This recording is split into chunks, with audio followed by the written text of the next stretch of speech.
Maybe it's coming off the word Pokemon, maybe, because I mean that word is kind of bright. Maybe something like that. Yeah. All right. Looks pretty sweet. Looks pretty sweet. I like it a lot. I like it a lot. Looks really good.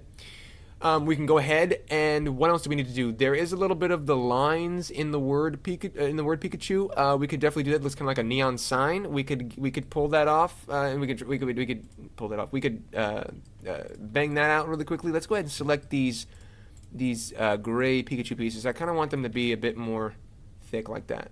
So we'll hit SY. Scale that up a bit more. Yeah, it looks a little bit better. Maybe not that much. Maybe just like that. Just really subtle. Yeah, maybe I'll just leave it the way it was. Yeah, we'll leave it the way it was. It's fine. I'm messing with stuff doesn't need to be messed with. All right, there we go. Okay, this yellow is not exactly golden enough. So we'll go ahead and make it a bit more golden, and then the brightness will really shine through for the actual lights that we put there, which looks much better. Maybe even more. Yeah, sure. I don't want to stray too much from that yellow right there, because that is Pikachu yellow, you know. All right.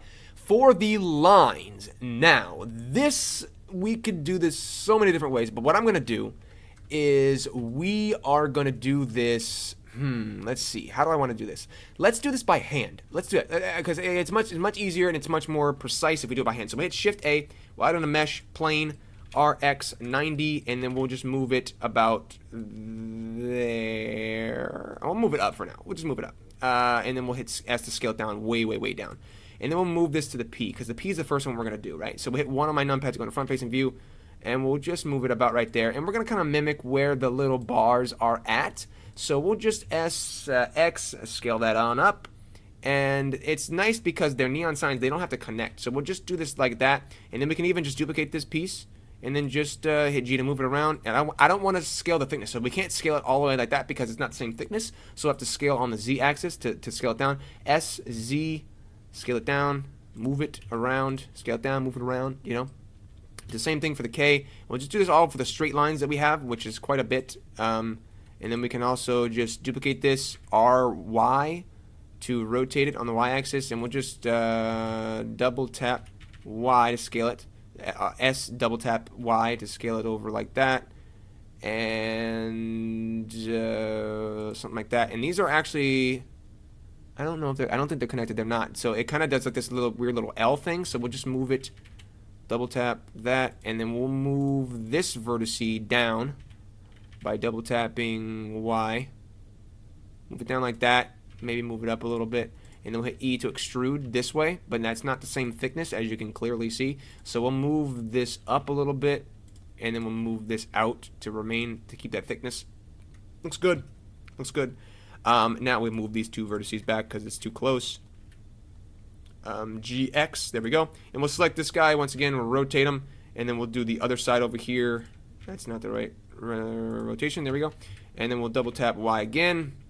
And you see how much of a process this is going to be, but that's fine because we can get this precise exactly how we want it. And then, of course, we're going to go back and do the rest of the loops and stuff as well. But I want to do the straight lines first because those are much easier to do. And I'm going to complete this, and then I'll be back once I'm done. And like I said, if any of them are connecting, just don't worry about it. It's the same thing we just did for the K here.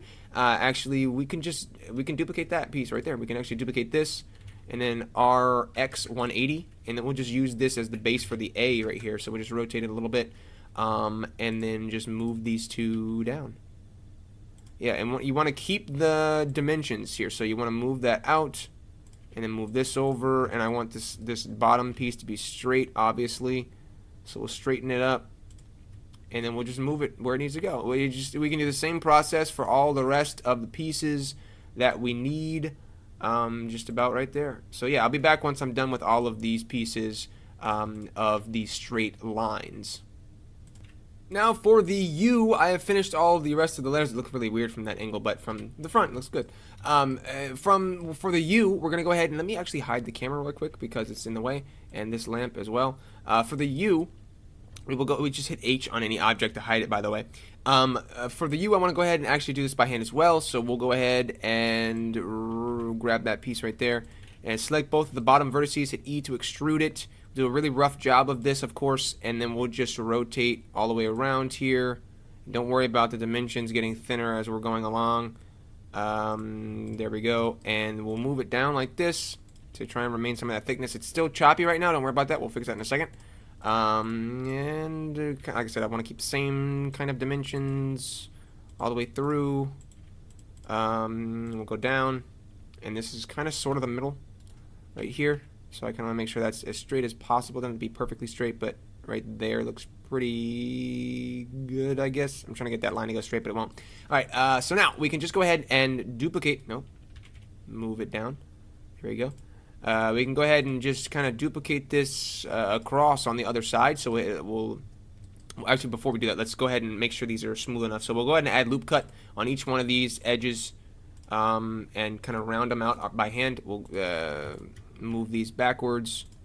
Move these backwards. Hold on Shift to select both of the vertices, of course, and then hit G. Move them backwards. Now, if that's still not choppy-less enough for you, you can do it again as many times as you need to get it as smooth as you want it to be. I want it to be a little bit smoother than that, so I will go ahead and actually loop cut these again, and we'll go ahead and select all of these. Move them back.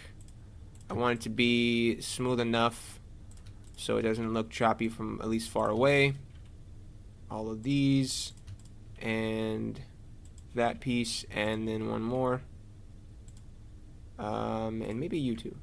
No, you down, and then you, and pull that one up. All right, that looks pretty good. It'll be fine. Enough. There we go. Looks pretty good. All right, so sweet. Let's go ahead and hit Shift D, duplicate that, RZ 180, rotate it, and we'll just move it over to there. And then we'll select both of them by holding down Shift, and then we'll go to Object, Join, and then we'll go into Edit Mode by hitting Tab. We'll select both of these vertices, and we will hit Merge. Where's it at? Vertex. Yeah, that's right. Vertex. Where am I at? Merge vertices at first, and then we'll move it over a little bit in the center, and then with the same thing for these bottom two. So we'll select both of those vertices, merge vertices at first, and move them over. And then now they're together, which is nice. So that looks pretty good. And we'll do the same thing pretty much with the same process for this. Is kind of, I mean, does that look? That's fine. You know what we'll do is to smooth it out a little bit more, we'll go ahead and add in a subdivision surface modifier, and we'll bump it up to maybe 3. Now the top up here is going to be messed up, but that's fine because we can go ahead and go open up this panel inside here, and we'll return the not that either. Well, we need more than one vertex, that's why. Okay, let's loop cut. We'll have to loop cut this one over here and this one as well. And then I will select, no. Well, select all 4 of these vertices here and all 4 of these vertices over here. And then we'll turn the mean crease up to 1. Now those edges are 100% sharp, and now it's much smoother down here, which looks nice. All right, so there we go. What's the difference? Does that make a difference at all enough for me to care about it? It does. Yeah, okay, looks better.